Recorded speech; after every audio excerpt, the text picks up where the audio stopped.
clock is never silent. Even in darkness, its hands glow faintly, tracing something we cannot touch.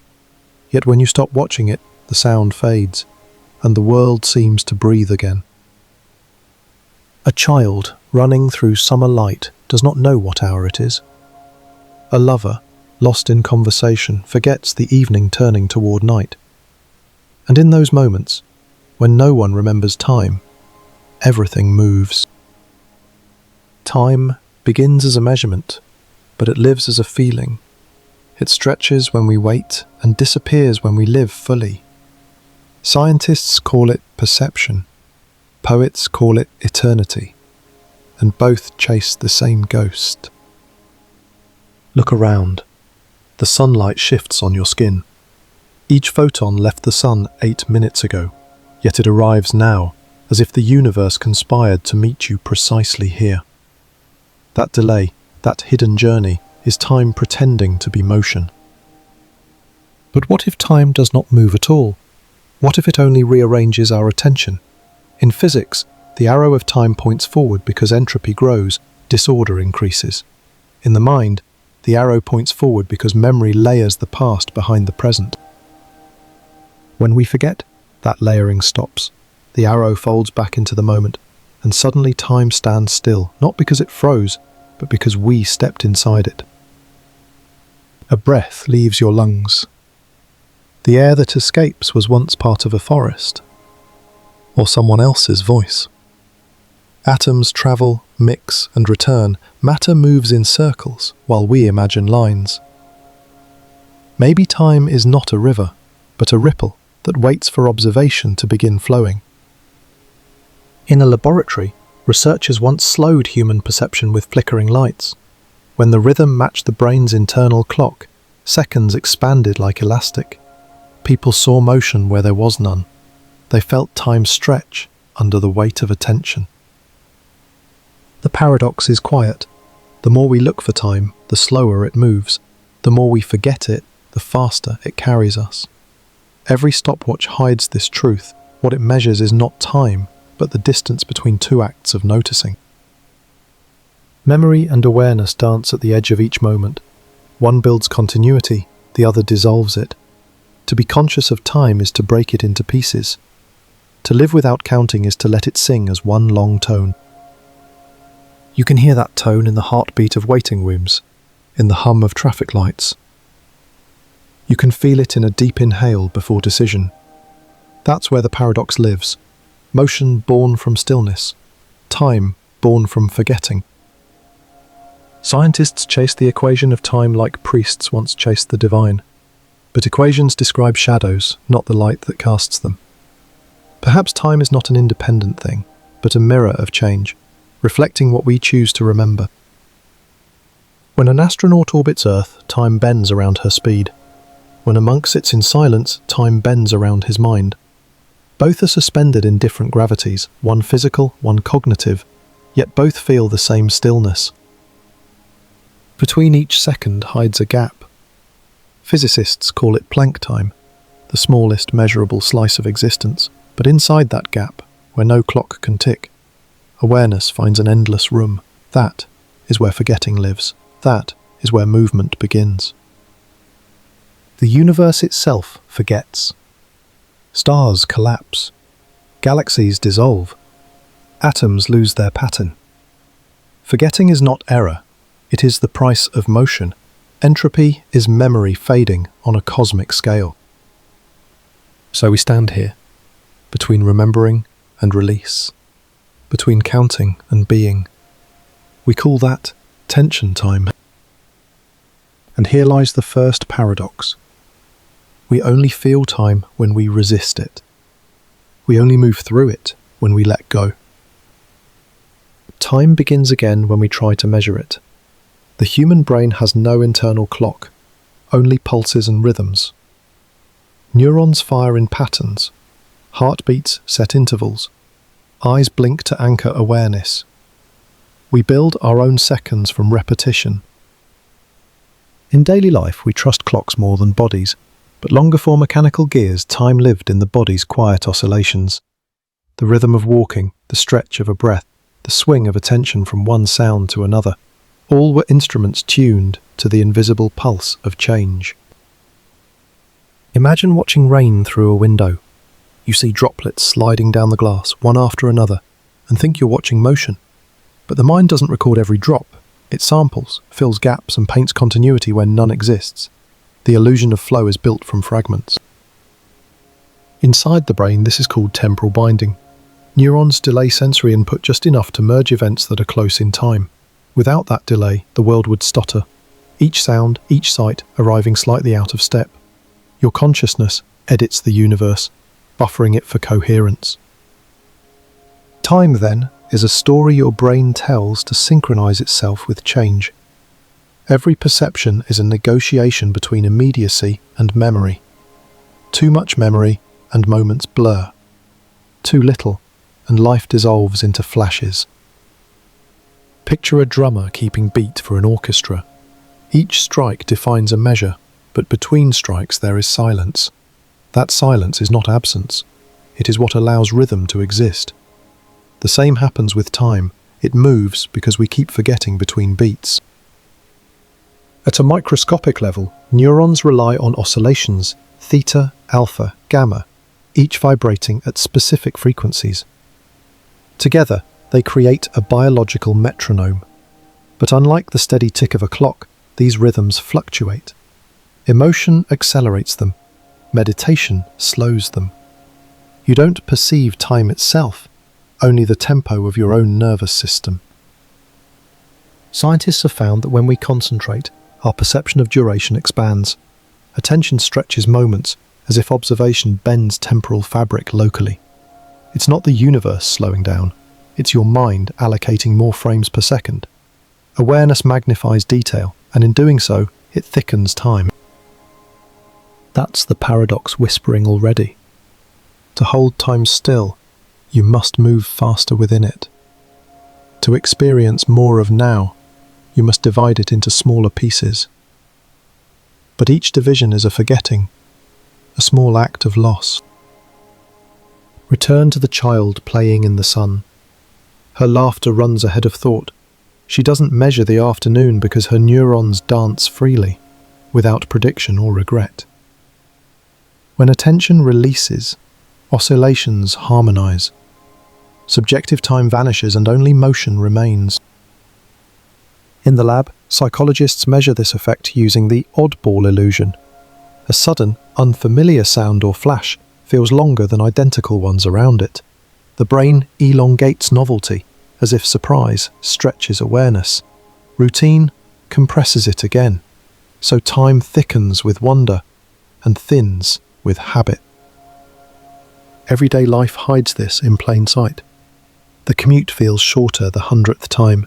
Vacations feel long while they last, but brief in memory, because time lives not in what happens, but in how different each moment feels.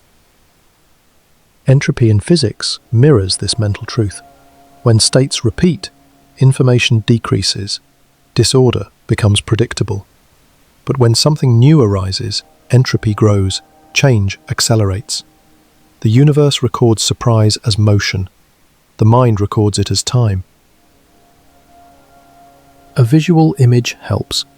Think of film reels. Each frame is static, yet when spun fast enough, life appears. Your brain does this with perception, linking stillness into continuity. But the reel is not infinite. It runs only while you forget the edge of each frame. And beneath that metaphor lies something quieter. Every thought must die for the next to appear. Neurons reset by silence. Consciousness blinks. Without that tiny extinction, awareness would freeze in infinite recursion. Maybe that's why we dream. Sleep erases the ledger of seconds, letting time rebuild itself fresh each morning.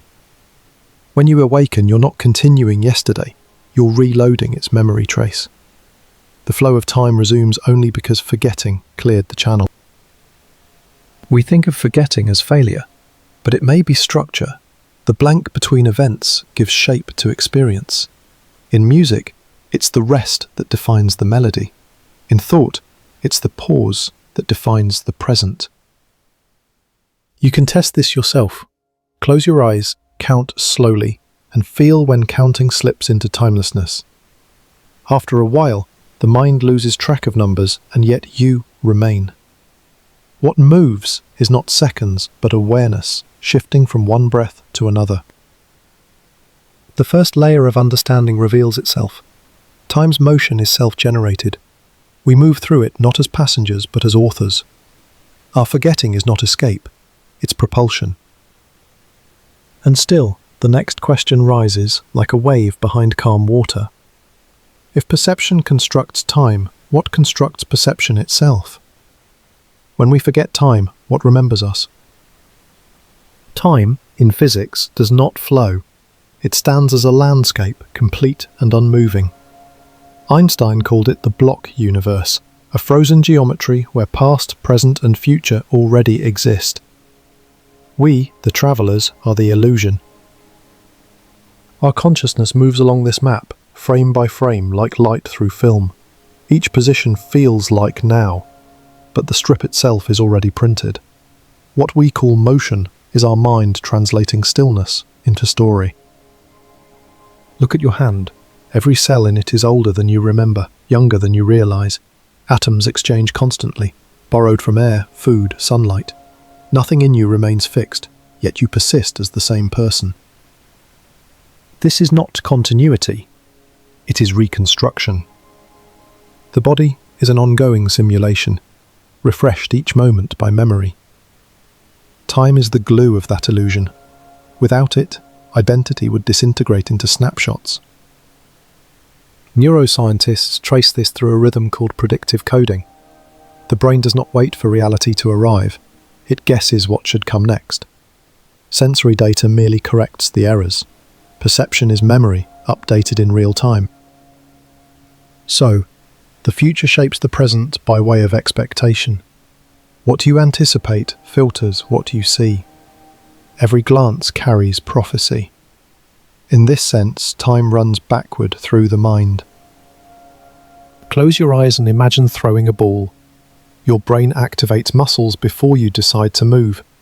Conscious intention lags milliseconds behind the act. Choice is an echo, not a command. If that's true, then awareness is always late to its own life. We experience time as delay, the mind chasing its own wake. And yet we believe we steer the ship. The paradox thickens. We lead from behind. In laboratories, experiments confirm this. Participants press a button whenever they feel ready, but electrodes show their brains prepared seconds earlier. The self observes a decision already made. This lag is not a flaw, it's a buffer. It smooths the chaos of neural noise into a single thread. Without that editing delay, reality would be unbearable, an explosion of unfiltered data. Time is the seamstress stitching experience into continuity. Imagine a loom weaving coloured threads. Each thread is an impulse, a flicker of sensation. The loom's rhythm gives pattern. Without rhythm, there is no cloth, only tangle. The universe, too, needs rhythm. Quantum systems oscillate between states until measured. That act of measurement, observation, collapses probability into history. Reality happens when awareness interacts with potential. So maybe time does not exist outside interaction. It blooms only when consciousness engages with change. Like fire needing oxygen, time needs an observer. Without witness, events remain unlicked possibilities. This aligns with physics more than poetry admits. Quantum decoherence defines when superpositions fade into facts. Before that, the universe is timeless. Equations of symmetry, pure possibility. Observation breaks symmetry, birthing before and after. Therefore, forgetting may be the ultimate observer act. When attention releases, the system resets, and new possibilities appear. Awareness collapses old time, then steps aside for another. The flow is a sequence of small awakenings, each born from a pause. You can feel this in creativity. When you concentrate too hard, the idea stalls. But when you stop trying, walk, breathe, forget, the insight arrives. Forgetting restarts the clock of imagination. In language, we sense this too. Speech flows only when silence punctuates it. Meaning forms in the gap between words. Time, like language, depends on interruption. A paradox rises quietly. The continuity we crave is maintained by discontinuity. We remain whole by dissolving constantly. We move forward by letting fragments fall away. Think of waves at the shore. Each crest erases the last, yet the ocean persists. Identity, memory, time, all operate this way. They are not substances, but cycles of renewal. In that realization, something human softens. We fear forgetting because we think it steals meaning. But forgetting may be how meaning survives, pruning the noise so the signal can sing. We remember only what the present needs to move. Neuroscience calls it adaptive memory. Evolution built us to forget, to make room for change. The brain is not a library but a river. Its currents rewrite the banks. Every recollection is slightly new, a story told by today's self. When you recall a memory, you alter it. Each act of remembering overwrites the original trace. In trying to preserve time, we change it. Thus, remembering is itself a creative form of forgetting. Between physics and mind, the same truth echoes.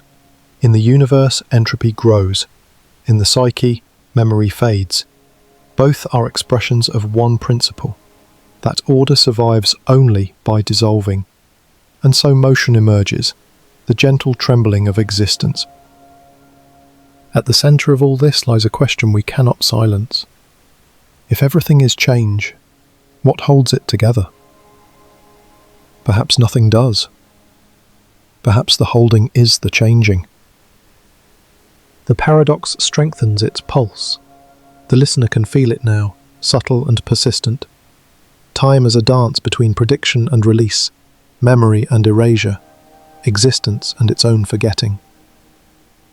We think of time as a thread, but perhaps it is a mirror.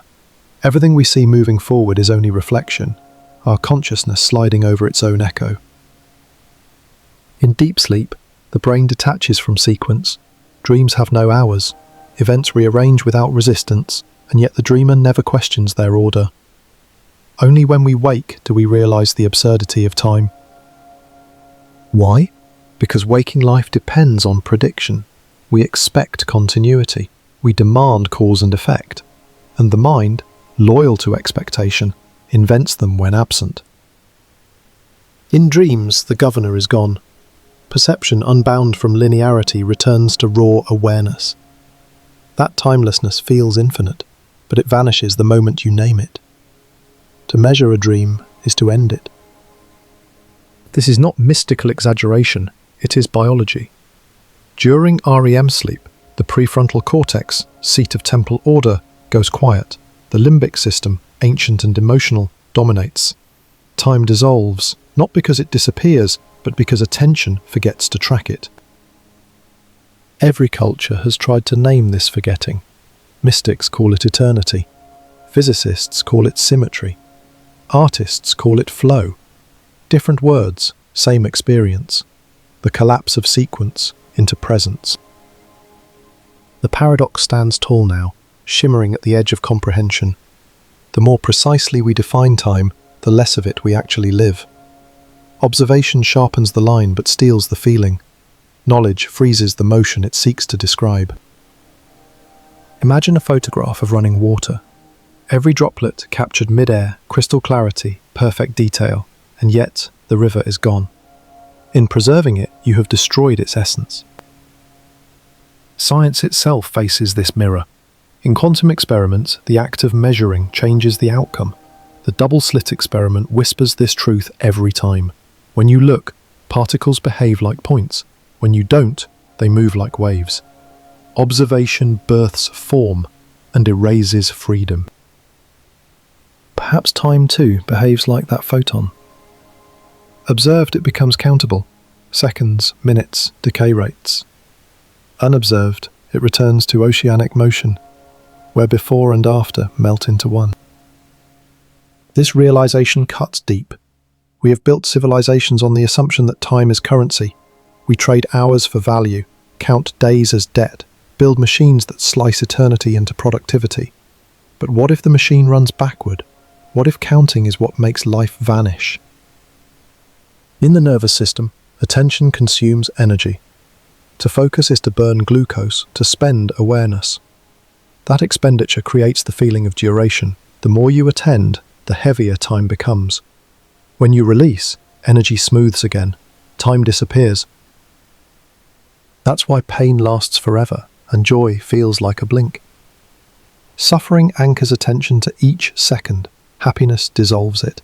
So time is not equal for everyone. It bends around emotion like gravity bends light. We know this in trauma. A car crash, a fall, a shock. Time slows, almost stops. Neural sampling spikes, recording every microsecond for survival. Later, the memory stretches, a few seconds lived as eternity. Yet in ecstasy, in love, in awe, in surrender, the opposite happens. The brain quiets its internal clock, and life rushes through untouched. We call it timelessness, but it's really perfect synchronization. In that alignment, observer and observed merge. There is no outside to measure from, and if there is no outside, then motion ceases, because motion needs a reference point. Here, the paradox turns luminous. Time moves only when there is separation. It stops when there is unity. To forget time is to dissolve the gap that creates it. Think of lovers locked in gaze. Seconds vanish, the world narrows to heartbeat and breath. When they part, the clock resumes. Time, it seems, feeds on distance. Even the cosmos obeys this rhythm. Space expands, and with it time unfolds. Einstein's equations bind them. No space, no time. They are one fabric, stretching on the loom of awareness. So when consciousness contracts, when attention rests fully in now, that fabric stops stretching. The weave holds still. Presence freezes expansion.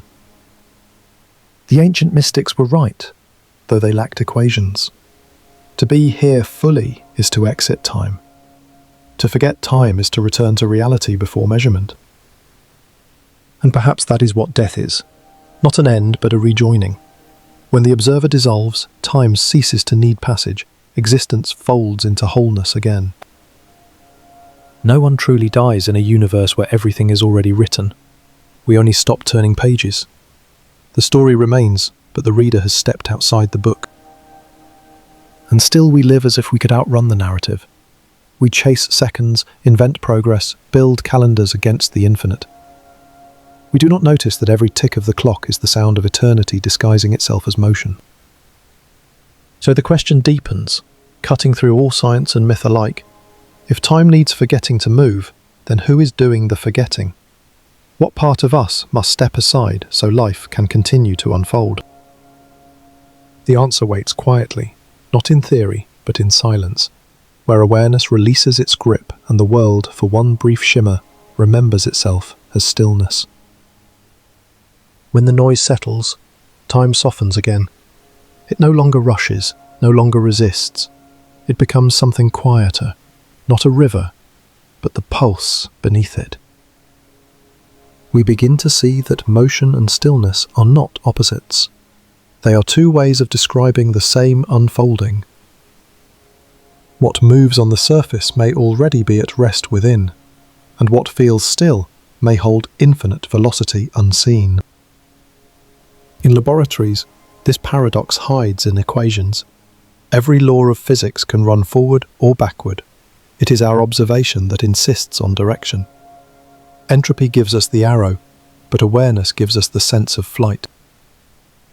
A physicist once wrote that the universe does not evolve, it simply is. Change, then, is the mind's way of walking across a timeless field.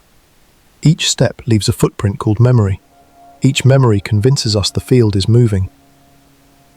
This does not diminish life. It enlarges it. Because if time is not a line but a presence, then every moment ever lived still exists somewhere, folded into the fabric of the whole. Think of an old photograph. It does not age, even as you do. The moment it captures remains suspended, its light frozen mid-gesture. We move on. It does not. Yet both are real. So maybe time is layered, not linear. A stack of transparencies, each instant overlapping the next. Our consciousness sliding like a beam of light through them. Memory makes the trail. Attention decides the colour of the path. This is why nostalgia hurts. It is not a longing for the past, but an echo of ourselves travelling across layers, momentarily touching another slice of the same continuum. For a blink, we feel 2 times at once, and call it loss. Stillness returns when we stop comparing layers. The present thickens, expands, fills the whole frame of awareness. When that happens, clocks vanish, and yet everything continues perfectly in order. In this spaciousness, perception becomes transparent. We no longer ask where time went, because we realize it never went anywhere. It was waiting inside our noticing. Scientists sometimes describe time as emergent, a property that arises only when systems interact. In the same way, music arises from vibration. If there were no strings, there would be no song. But vibration itself is not sound. It is potential. Sound happens when it is heard. Time, too, happens when it is lived. Not before, not after, only as the living unfolds. It is an event of consciousness, not a substance. The mind and the cosmos share its authorship. So to forget time is not to lose it. It is to return it to its origin, a state without separation, where cause and effect rest like folded wings. Every cycle in nature performs this same act. The wave rises, falls, returns to calm. The heart contracts, expands, rests. The breath enters, leaves, disappears. Each rhythm ends with quiet, not absence but readiness. When you pause, the universe aligns for a moment. You stop generating direction, and the fabric of being reveals itself as whole. There is no before, no after, only the shimmering now, vast enough to contain all directions at once. This is the calm side of the paradox. Time flows when we release it, and it releases us when we flow. Forgetfulness, then, is not decay. It is renewal, the mind's way of letting infinity breathe through form. Without it, we would never move. With it, we become movement itself. The scientist and the poet finally meet here. Both admit the limits of measurement. Both bow to mystery, because what moves cannot be fully captured, and what is captured cannot move. So we listen instead. To the pulse of seconds between words, to the silence that surrounds them. It is not empty. It is where meaning gathers before speaking. The universe breathes the same way. Each expansion, each contraction, each burst of light and rest of darkness, a single, infinite inhale and exhale. We call that breathing time. And now the mechanism closes its loop. We began by asking why time moves only when we forget it exists. Now we see the outline of an answer, because forgetting is how the universe remembers itself anew, because stillness is how motion learns its rhythm. The paradox fades into quiet, 2 opposite truths resting side by side. We move through time when we release control, and time moves through us when we become still. Time unravels gently when you look too closely. It refuses to stay obedient. Every measurement you take becomes part of what you measure. Every question folds the answer before you can speak it. We believed time was an independent current. We thought it flowed whether we watched or not. But new physics suggests something stranger, that flow is conditional, not absolute. In quantum fields, particles borrow energy from nothing, existing for an instant, vanishing before they can be named. They are ghosts permitted by uncertainty, whispering the first syllables of creation again and again. If you could freeze that moment, you would find no past, no future, only fluctuation. Time there is neither moving nor still. It is potential waiting to become memory. And in that potential, everything we know about sequence collapses. The equations run forward and backward identically. The universe has no preference for direction. Only entropy, only forgetting, gives us a sense of motion. The physicists call it the thermodynamic arrow, but the poets might call it the breath of impermanence. Without decay there would be no rhythm, without loss, no story. This is the paradox hiding in every sunset. Light takes 8 minutes to reach your eyes, yet when you watch the horizon burn it feels immediate. You are seeing the past and calling it now. Every moment you live is already memory by the time you feel it. Consciousness runs on delay, a universe inside a feedback loop. We are witnesses standing slightly behind reality, watching its afterimage shimmer. Neuroscientists trace this delay in microseconds. Perception lags behind stimuli. Even your sense of touch arrives late to its own cause. The present is always reconstructed, never truly live, only constantly refreshed. But that lag might be the secret bridge. It gives us coherence, weaving causality out of echoes. Without it, the self would scatter into fragments. Perhaps then we exist inside a memory, a simulation generated by the act of remembering. Reality as recollection, existence as the habit of not forgetting completely. It sounds poetic, but biology supports it. Every neural network is recursive. It replays patterns to recognize new ones. To know what is happening, the brain compares it with what has happened. Perception is prediction tested against the past. So the now is not new at all. It's an edited version of before. Every sight, every sound, a remix of stored patterns verified by error correction. We do not live the present, we calculate it. And that's why awe feels so electric. When something truly new appears, a thunderclap, a newborn cry, an impossible idea, prediction fails, and time expands to make space for it. The brain slows down to rebuild its model. We call it wonder, but it's really the moment time remembers how to move.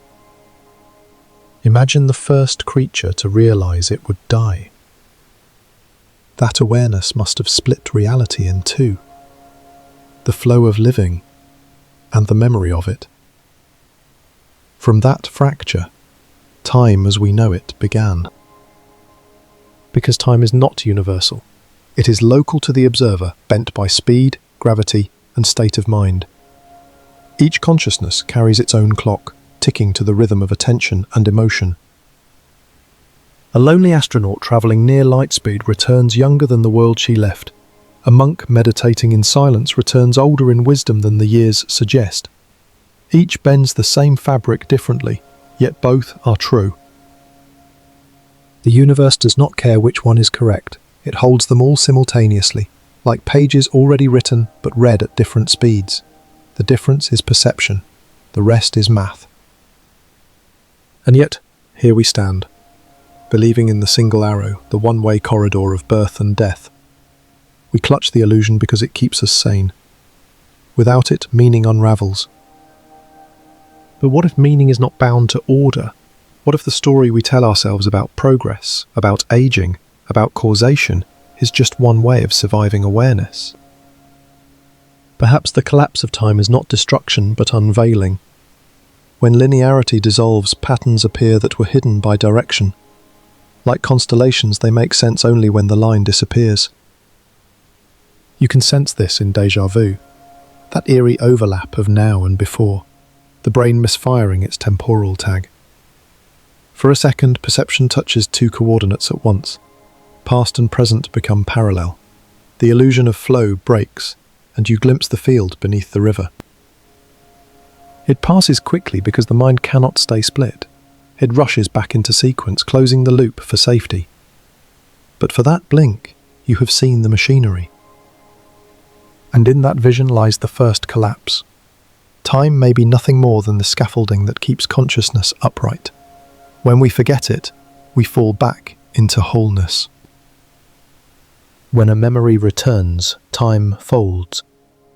It is not a journey backward, but a convergence, two moments sharing the same vibration. You feel it as nostalgia, déjà vu, a pull through the chest.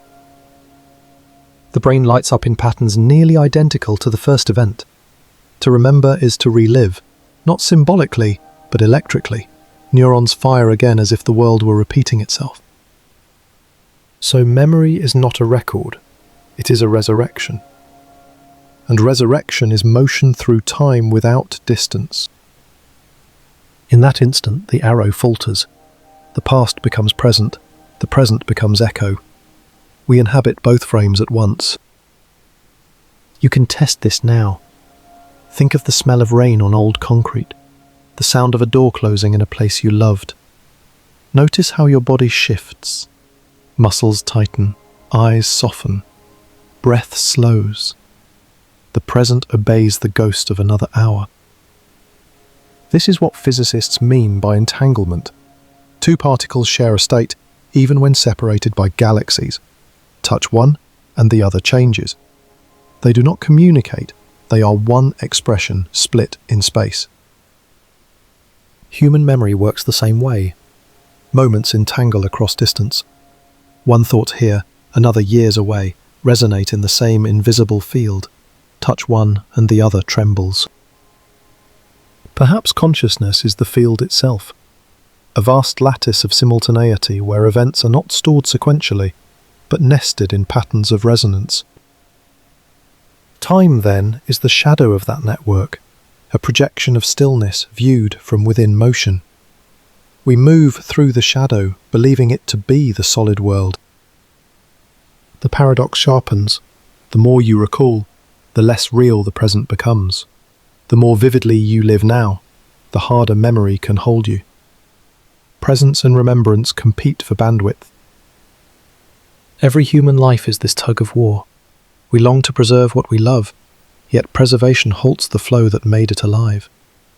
Love thrives in movement, memory tries to cage it. Physics again whispers agreement. In relativity, velocity and time are inseparable. To stand still is to move fastest through time. To move fast is to slow time itself. Motion consumes duration. So maybe emotion follows the same rule. To cling is to age. To move is to stay timeless. Grief then is not just pain. It's the slowing of subjective time. A heart caught in still images, refusing to rejoin the river. But the river is merciful. It always finds a way back to sea. Even memory in its obsession with permanence eventually dissolves into pattern. The faces blur, but the feeling remains. The essence survives where detail fades. Scientists see this in the hippocampus. Old memories migrate outward to the cortex, compressed, simplified, losing clarity but gaining resilience. The mind trades precision for permanence. Forgetting becomes adaptation. This mirrors the cosmos again. Stars collapse into singularities, details lost, mass preserved. Information converts, never disappears. The universe forgets form, not essence. So when we lose a moment, we do not lose it absolutely. It condenses into structure, stored not in chronology, but in the shape of the self it helped create. You can sense this as you grow older. Events no longer stand apart, they fuse into themes, your life retelling itself through patterns instead of episodes. That fusion is not decay, it is the emergence of coherence. But coherence comes at a cost. The more unified the self becomes, the less it perceives change. Continuity demands blindness. You cannot watch a film and see the frames at the same time. And here lies the next paradox. To know life as flow, you must forget you are flowing. Awareness freezes what it observes. To live fully, you must live partly unseen. The observer effect again, but now within consciousness itself. Attention collapses potential into memory. Life collapses itself into story. Every act of noticing writes a new arrow of time. So who then is outside the observation? If the universe experiences itself through us, and we through memory, where does forgetting come from? maybe from the same source that allows photons to vanish into probability, that allows a wave to collapse only when met with sight. Maybe forgetting is the universe's way of staying alive, never fully knowing itself, so it can continue to unfold. Without that self-blindness, there would be no surprise, no evolution, no story. A fully remembered universe would be frozen, an eternal photograph of infinite precision. But we are not meant to be frozen. We are meant to move, to forget enough to rediscover, to lose just enough to keep searching. The collapse of time, then, is not failure. It is freedom, a release from the burden of knowing all at once. Forgetting is the universe blinking so the next frame can appear. At the edge of understanding, the self begins to blur. The one who measures time realizes it has never stood outside of it. The watcher is part of what is watched. There is no clock, only the heartbeat that wonders about the clock. Time and awareness reflect each other endlessly. They loop like two mirrors facing one another, creating infinite corridors of observation. You look into the reflection, and the reflection looks back. Each perception generates both the world and the one who perceives. Each memory folds two ways. It contains what happened and the one who remembers it. Remove the witness, and the past evaporates. Remove the past, and the witness dissolves. We are built on this recursion. The brain predicts, perceives, remembers, but the process has no fixed beginning. It is a circle pretending to be a line. That pretense is what we call living. In quantum language, it is entanglement of observer and event. In poetic language, it is intimacy, the universe touching itself through consciousness. But we experience it as separation, because separation is the price of noticing. To know something, you must stand apart from it. To feel time, you must believe you are moving through it. Yet the deeper you look, the thinner that boundary becomes. Imagine a drop of water, realizing it is part of the ocean. For a moment it feels infinite, but then the thought itself becomes another ripple, another separation forming from the recognition of unity. Even enlightenment must forget itself to remain whole. Perhaps this is why we dream of eternity but wake into time. Eternity is unbearable to the mind. It has no movement, no sequence, no heartbeat. It is complete, and completeness cannot change. So we invent time as a mercy, a gentle fragmentation of infinity, so that we can taste it piece by piece. You can feel this mercy in the way light travels. It could cross the cosmos in silence, yet it takes billions of years to reach an eye. Each photon carries a delay, a built-in tenderness, allowing awareness to catch up with existence. Even the speed of light is a form of compassion. It prevents the universe from happening all at once. Inside us, the same law holds. Emotion slows perception, attention thickens it, and love suspends it entirely. In that suspension, time opens its secret. It is not what passes, it is what connects. We think of connection as continuity, but maybe it is simultaneity, everything happening together, perceived in fragments only because we cannot hold it all. Time becomes the strategy of a limited consciousness, trying to experience the infinite gradually. What if death is not the end of that sequence, but the moment the limit lifts? What if the so-called final second is simply the instant when the division collapses and awareness remembers itself as whole? We fear that collapse because it feels like disappearance. But disappearance may be how unity returns. When the wave merges with the sea, nothing is lost, only the illusion of apartness. The physicist would describe this as decoherence, the dissolving of quantum boundaries. The mystic would call it awakening. The poet would whisper it as silence. They are three languages for the same vanishing. In that vanishing, time does not stop. It becomes irrelevant. Without contrast, there is no sequence. Without observer, there is no past or future. Only being remains, without edges or labels. It sounds serene, yet the mind resists it with everything it has. because identity is built from difference, from before and after, from cause and consequence. To lose time is to lose the self that tells the story. But perhaps that is the next paradox. The story was never truly yours. It was the universe narrating itself in your accent. Your heartbeat was a metronome set by stars. Your memory was the echo of atoms remembering their dance. When you speak, you rearrange air once exhaled by ancestors. When you think, you recycle patterns older than the planet. And still, you call it my life. That is the beauty of the illusion. Ownership gives intimacy to the infinite. Without it, we would drown in immensity. With it, we can love something as fragile as an afternoon. So the paradox holds both sides.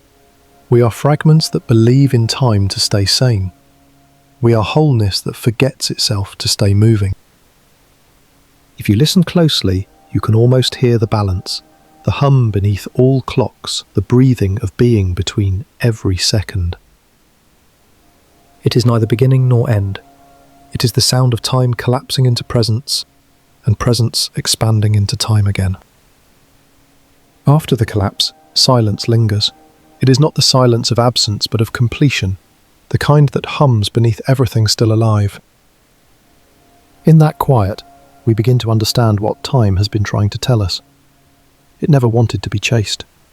It wanted to be heard. It has always been whispering, in tides, in shadows, in the pulse that carries us between thoughts. We mistake its patience for distance, but time is not far away. It is intimate. It is the warmth of continuity inside every transformation. The same atoms that once formed a star now form your lungs. The same carbon that burned in an ancient forest now speaks your words. Time does not move forward, it moves inward.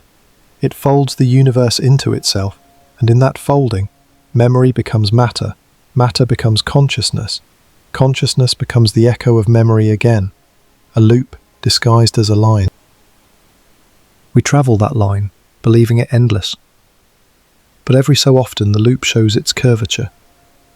A smell, a song, a face from a dream. They remind us that we have been here before. Not exactly, but essentially. Time may spiral, but the centre is always the same. Perhaps that centre is not a place, but a rhythm. Every cycle in nature points toward it. The inhale that becomes exhale. The day that becomes night. The life that becomes another form of life. All of them tracing a path that returns home. You can feel this if you listen deeply to your breath. There is a pause between inhale and exhale, a tiny stillness that no one teaches you to notice.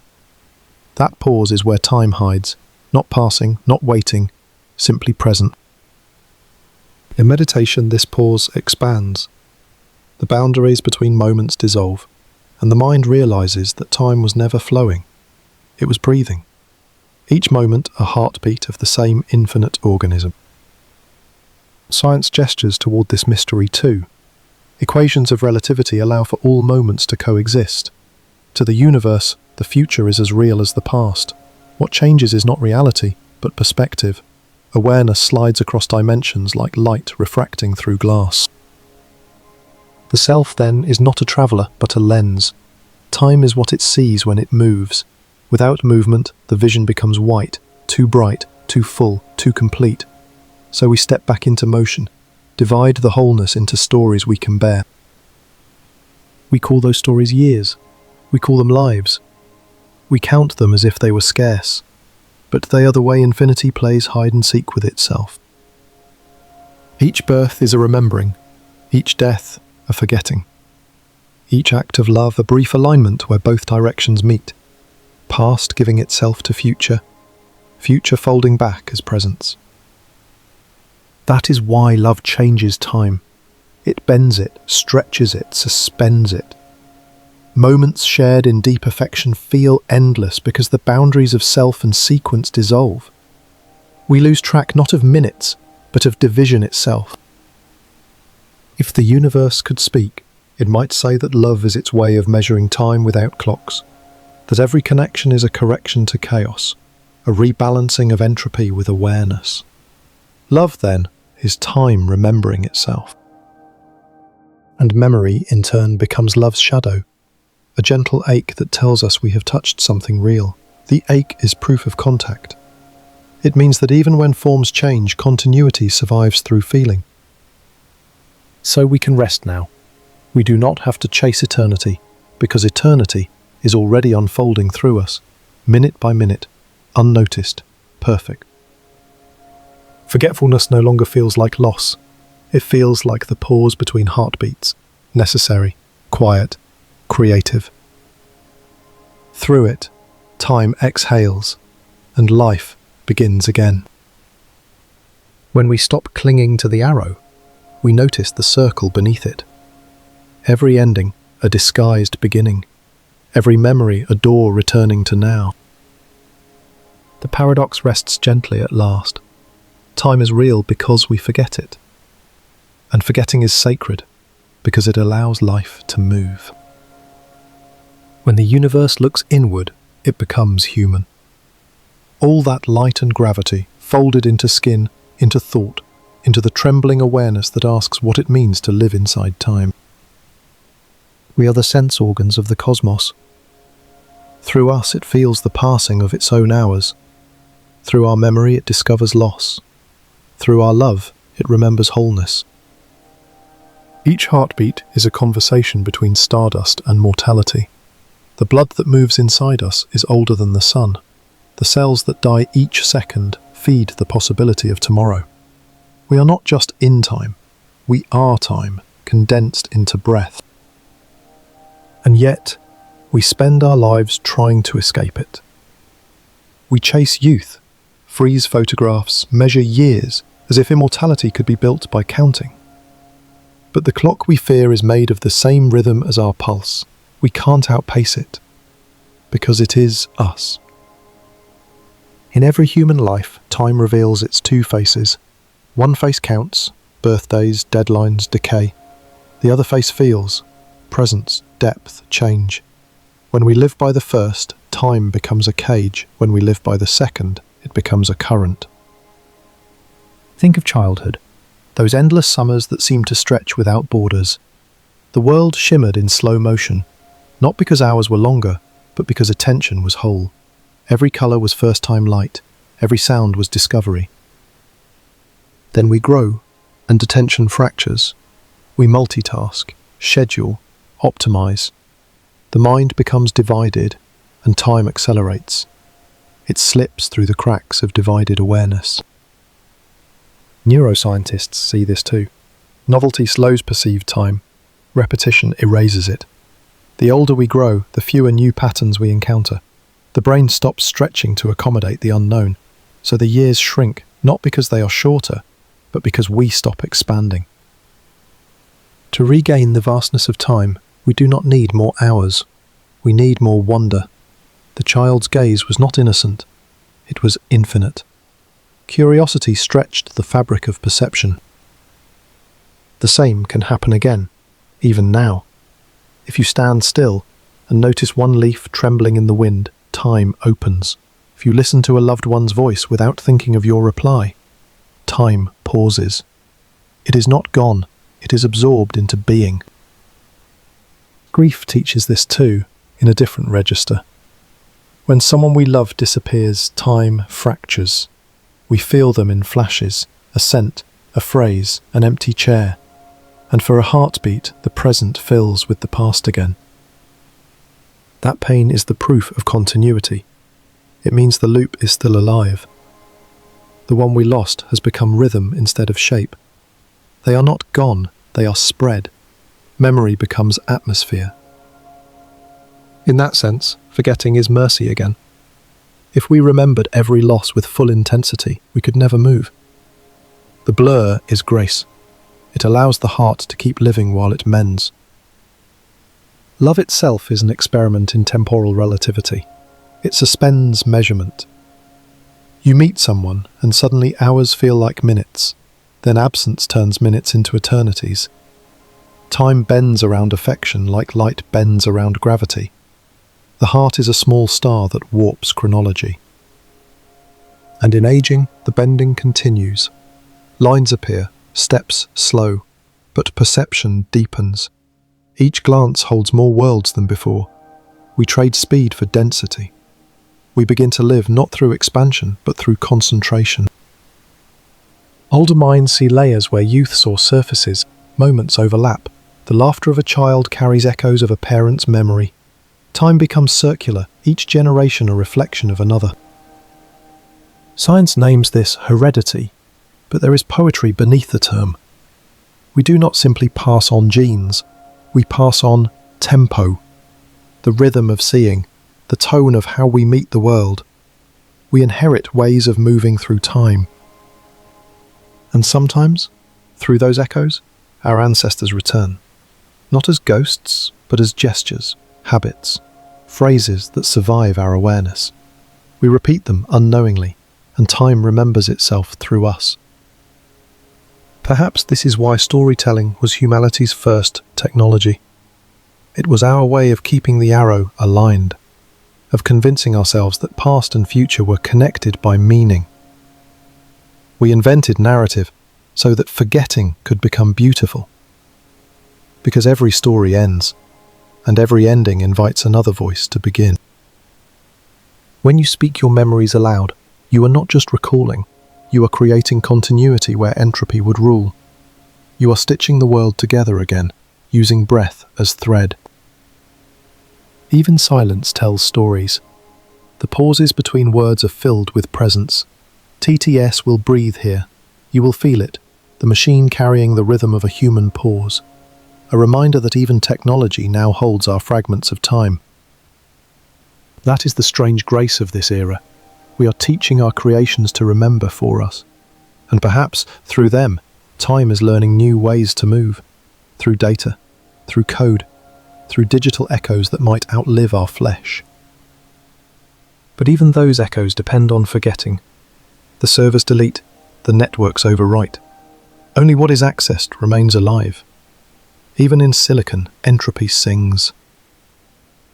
And yet across all scales, human, cosmic, digital, the same pattern hums. Motion through forgetting. Life through release. So here, in the mirror of our own reflection, we recognize time not as an enemy, but as a companion. It walks beside us, sometimes silent, sometimes loud, always patient. It does not take, it transforms. It does not erase, it rewrites. And in every rewrite, we become more transparent to the whole. There is a moment in every life when we realize that memory is not loyal. It edits without asking. It forgets what once defined us, and it adds color where once there was gray. We call that distortion flaw, but it may be compassion. Perfect recall would be unbearable. The heart survives by rewriting its own archive. Each time we remember, we change the past a little. Not in the world outside, but in the meaning we give it. We heal not by erasing pain, but by redrawing its edges. Forgiveness begins here, not as moral triumph, but as neurological necessity. To forgive is to allow memory to soften, to let the arrow of time lose its sharpness. Science shows this too. When we recall a painful event and reframe it with empathy, the brain literally overwrites the old trace. Emotional circuits quiet. New associations form. Time, within us, is rewritten. So perhaps forgiveness is how humans practice entropy gracefully. We let disorder in. We allow the structure to break, so that something more flexible can grow. We forget not to deny, but to survive. And survival, for our kind, has always meant transformation. Every species adapts through mutation, but humans adapt through meaning. We do not just change form, we change interpretation. Meaning is our internal physics. It is how we bend time into story. It's why an hour in despair feels endless and a decade in love feels like a single afternoon. We are not measuring seconds, we are measuring significance. Emotion is the true chronometer. When love is lost, Time slows because the story pauses. The mind replays what cannot continue. Every repetition is a plea. Let this still be real. But slowly, imperceptibly, the replay fades. Not because we stop caring, but because caring learns to flow forward. We love again, we forgive again, and each act of loving reactivates time. In that sense, heartbreak is not the opposite of motion. It is the friction that keeps the wheel turning. Grief polishes the soul's surface until it reflects light again. The ancient philosophers intuited this. They spoke of time as a circle, but also as a teacher, one who instructs by taking things away. Everything temporary is curriculum. Everything lost becomes illumination. Even our own bodies obey this law. Cells die and renew. Memories prune themselves each night in sleep. If the brain kept every detail, we would drown in noise. Sleep is how consciousness forgives itself. Forgetting is the hidden hygiene of being. There is a strange comfort in that. It means we are built for release. Every sigh, every exhale is a rehearsal for letting go. And maybe that's why love feels both eternal and fragile, because it teaches the only truth that can hold both sides, that what fades can still be infinite. A touch ends, but its warmth continues in memory. A life ends, but its pattern keeps rippling through others. We become continuity for each other. Each kindness extends the reach of a vanished moment. Each act of understanding resurrects something unseen. You can feel it in the quiet after an argument, when the air still hums with unsaid words. In that stillness, forgiveness begins before you speak. It is time reorganizing itself inside emotion. It moves through you, rearranging what hurt into what learns. The paradox glows here, soft, almost invisible. We forget to survive, but survival is how memory stays alive. We let go so that what matters can return in gentler form. No one keeps all of time. Even the stars surrender to forgetting. They burn until memory becomes light, and light travels carrying everything that once was. Eventually it fades, but in its fading, life elsewhere begins. This is the pattern humanity echoes. Our losses seed future meaning. The unspoken becomes art, the unfinished becomes legacy. We do not end, we distribute. So maybe the greatest act of love is not to hold someone forever, but to let their memory diffuse through the living world so that others, strangers even, may feel the warmth without knowing the source. That is how time forgives itself, through us. And in that realization, the boundaries soften again. Past and future meet in the simple pulse of compassion. The heart beats once for all that was, and once more for what will come. The two beats together make the rhythm we call now. There are moments when time stops. Not because the world pauses, but because we do. In those instants, existence leans close and everything speaks at once. A lover's glance, a newborn's cry, the last breath of someone leaving, they are all the same kind of silence, a stillness so full it becomes infinite. The clock still ticks, but it no longer matters. We have stepped inside the pulse instead of measuring it. This is what poets call eternity, and scientists call attention. Attention, when total, annihilates sequence. It fuses observer and observed. It makes the heartbeat and the moment identical. There is no distance left for time to travel. You can feel this when someone says your name with love. The sound travels through air, vibrates in your chest, and suddenly, for one fragile second, you are entirely present. No past, no future, just that vibration. We spend our lives chasing this kind of stillness, through art, through prayer, through touch. We call it fulfillment, transcendence, enlightenment. But all those words mean the same thing: the end of distance. The irony is that it never lasts. because to notice eternity is to re-enter time. The moment you say, "This is forever," forever is gone. Awareness reintroduces separation, and the spell breaks, gently, inevitably. That fragility is not failure. It is what makes the experience human. We were not built to hold infinity permanently. We were built to translate it into moments we can bear. Think of music. It exists only because of time, but its beauty lies in how it transcends it.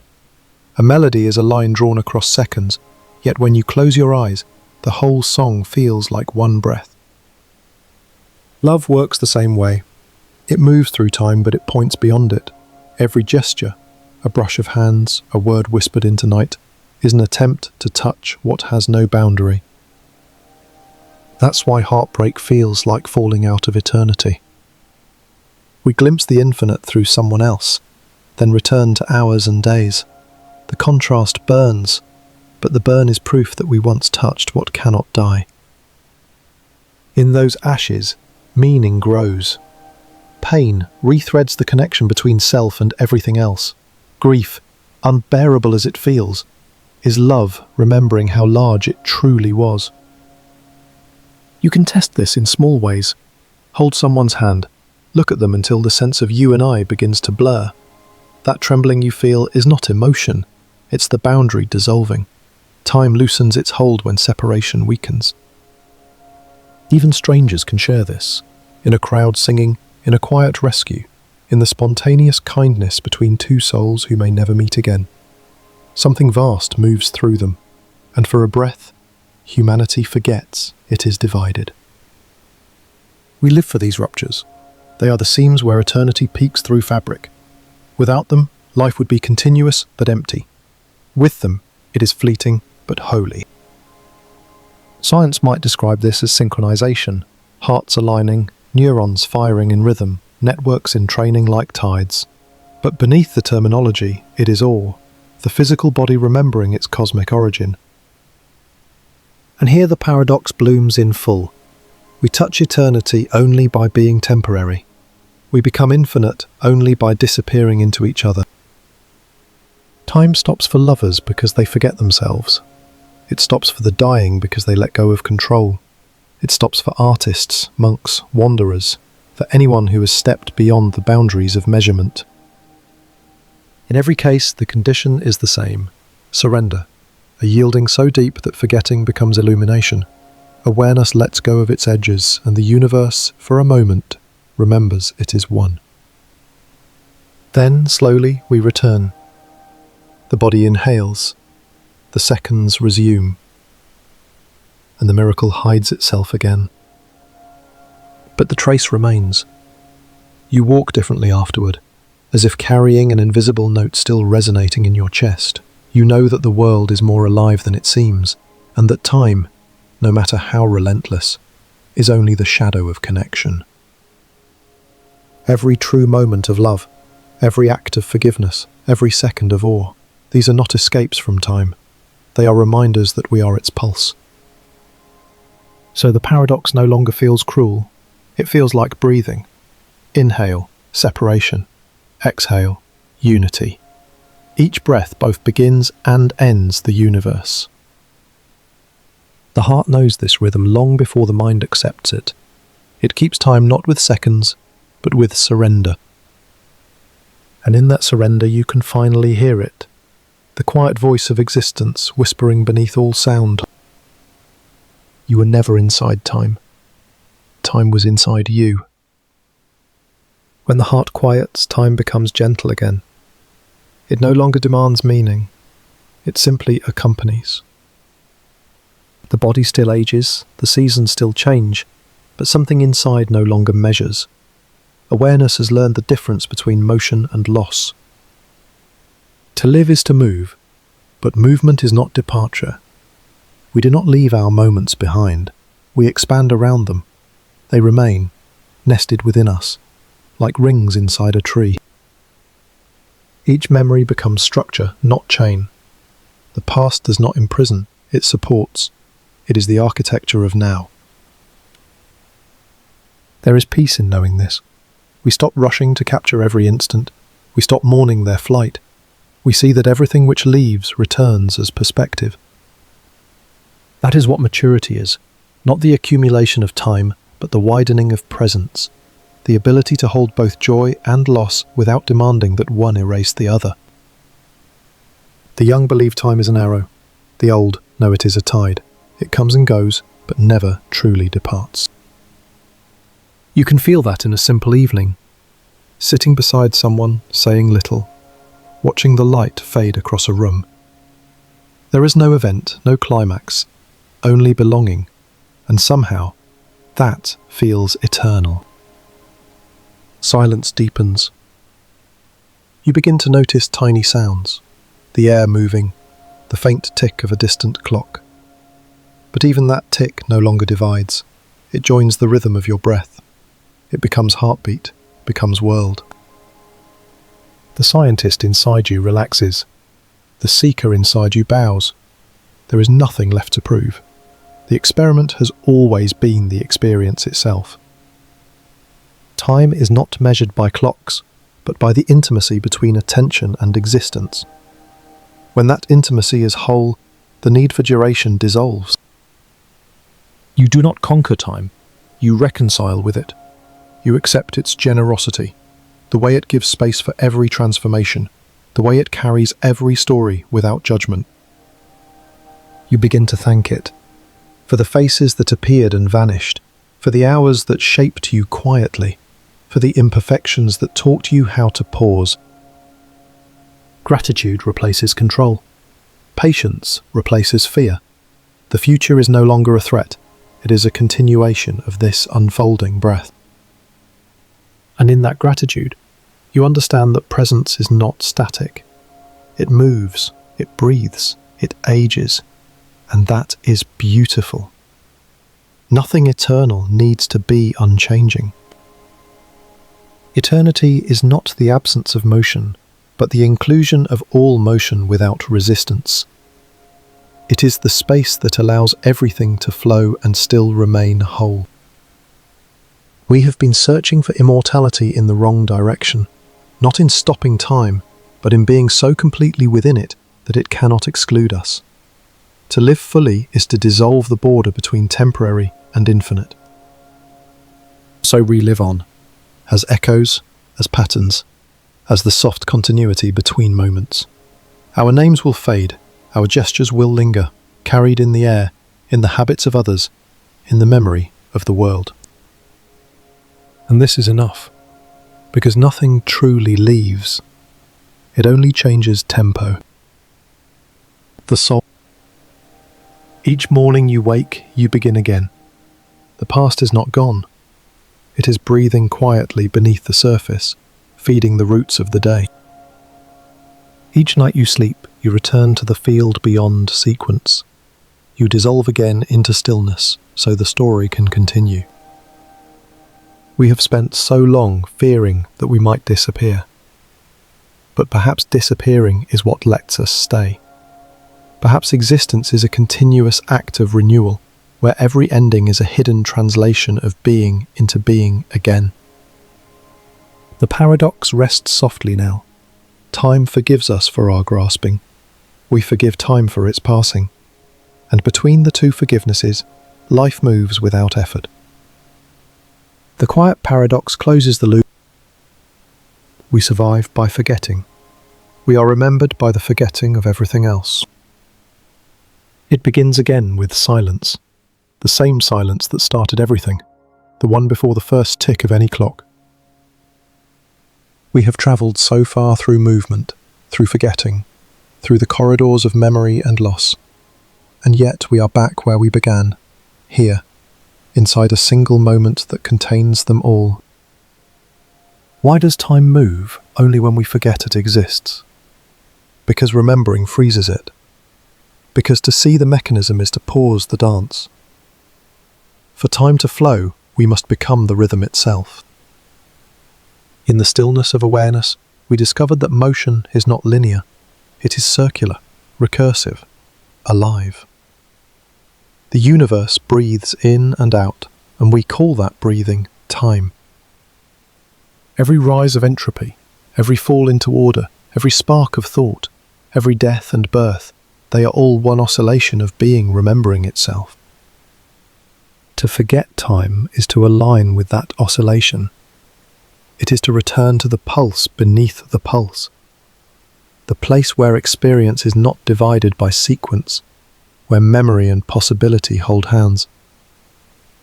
You can feel it now, the gentle rhythm between words, the pause between breaths. That pause is the doorway. It has always been open.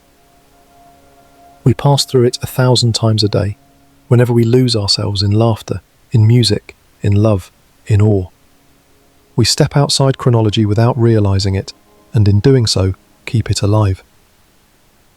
The paradox was never meant to be solved. It was meant to be inhabited. Because paradox is balance, and balance is what time truly is. Look around. Everything you see is moving at a different speed, but all of it is synchronized. The leaf falling, the cloud drifting, the light taking 8 minutes from the sun to your skin. Each part of the same conversation. The universe speaks in continuity, disguised as change. We hear it as rhythm. We feel it as life. Science in its precision and poetry in its surrender meet here at last, in the realization that nothing is lost. Energy becomes form. Form becomes memory. Memory becomes energy again. There is no end. Only translation. Our forgetting is not a flaw in the equation. It is the variable that keeps the equation running. Without it, the system would collapse into infinite awareness, perfect, still, and unlivable. Forgetting creates motion. It is how eternity experiences itself in portions. So we keep living. We keep forgetting. We keep rediscovering. Each morning, each love, each goodbye is time learning a new way to remember. And through us, the universe continues its self-observation, measuring, feeling, evolving, one heartbeat at a time. At the end of every story, time folds back on itself, becomes memory again. But memory, now softened by understanding, no longer binds. It releases. You can sense it in the way light fades but does not vanish, how the afterglow lingers on the wall, how the warmth of touch remains long after the hand withdraws. That lingering is existence itself saying, nothing truly goes. We are all continuations, echoes folded into echoes. Every moment you have ever lived still vibrates somewhere in the lattice of reality. The universe does not delete, it rephrases. So, listen again. The ticking you hear is not a countdown. It is a reminder that motion continues, that stillness is alive, that every second is both departure and return. We began this journey wondering what time is. Now we know it is not a thing but a relationship, between remembering and release, between noticing and surrender, between self and all that holds it. Time moves when we forget it, because forgetting lets life breathe. And when we remember again, it is not to grasp, but to witness the beauty of passing. The child running through summer light, the lover lost in conversation, the astronaut orbiting Earth, the monk in silence, each of them doing the same sacred act, stepping into the pulse where seconds disappear. That pulse is still here, beneath your own breath, between each word spoken, between each thought you let go of. Time waits there, not as something to chase, but as something to become. So rest. The circle has closed. The motion continues. The forgetting begins again. And in that forgetting, the universe remembers itself. We chase time to find meaning, but meaning only appears when time forgets we are watching.